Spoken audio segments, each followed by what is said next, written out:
Hi friends, ನಾನಿವತ್ತು cylinder leakage ಇದ್ದರೆ ಮನೆಯಲ್ಲೇ ಹೇಗೆ ಸರಿ ಮಾಡ್ಕೊಳ್ಬೋದು ಅಂತ ತೋರಿಸ್ತಾ ಇದ್ದೀನಿ. ನೋಡುವ ಬನ್ನಿ. ನಾನಿಲ್ಲಿ ಸಿಲಿಂಡರ್ಗೆ ರೆಗ್ಯುಲೇಟರನ್ನು ಫಿಕ್ಸ್ ಮಾಡಿ ನೋಡ್ತಾ ಇದ್ದೀನಿ. ಇದು ನಿಜವಾಗ್ಲೂ ಲೀಕೇಜ್ ಇದೆ.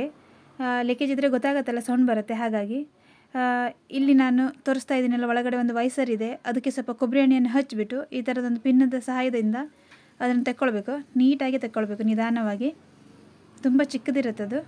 ಹಾಗಾಗಿ ಇದನ್ನು ತೆಗೆದುಬಿಟ್ಟು ಬೇರೆ ಸಿಲಿಂಡರಲ್ಲಿರುವಂಥ ಚೆನ್ನಾಗಿರುವಂಥ ವೈಸರನ್ನು ಹಾಕಿ ಮತ್ತೊಮ್ಮೆ ಚೆಕ್ ಮಾಡಬೇಕು. ಇದನ್ನು ನೀಟಾಗಿ ಹಾಕಿದ ಮೇಲೆ ಮತ್ತೊಮ್ಮೆ ರೆಗ್ಯುಲೇಟರನ್ನು ಹಾಕಿ ಚೆಕ್ ಮಾಡಬೇಕು. ತುಂಬ ಈಸಿ ಇದು. ನೋಡಿದ್ರಲ್ಲ, ನೀಟಾಗಿ ಕೂತಿದೆ ಅದು. ಈಗ ಮತ್ತೊಮ್ಮೆ ರೆಗ್ಯುಲೇಟರ್ ಹಾಕಿ ಚೆಕ್ ಮಾಡುವ.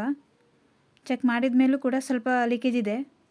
ಈಗ ಒಂದು ಸರಿ ಒಳಗಡೆ ಪ್ರೆಸ್ ಮಾಡಬೇಕು. ಈ ಥರ ಪಿನ್ನದ ಸಹಾಯದಿಂದ ಪ್ರೆಸ್ ಮಾಡಬೇಕು.